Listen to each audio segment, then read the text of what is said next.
Hello guys! It's me again! So ito na nga yung huling araw ng pagre-review ko dahil bukas na yung pinaka-exam namin.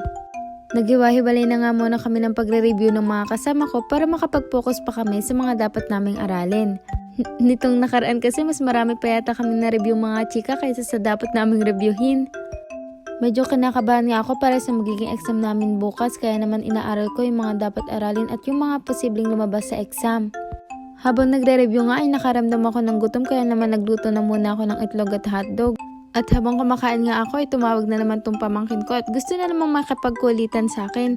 Kaya naman pinagbigyan ko na kahit sandali lang. Dahil sobrang miss na miss ko na talaga tong kulit na to.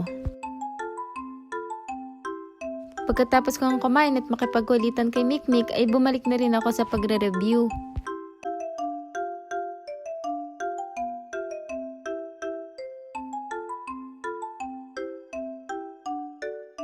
Hindi ko na nga napansin yung oras at halos alas 12 na rin pala kaya nagpasya na akong matulog.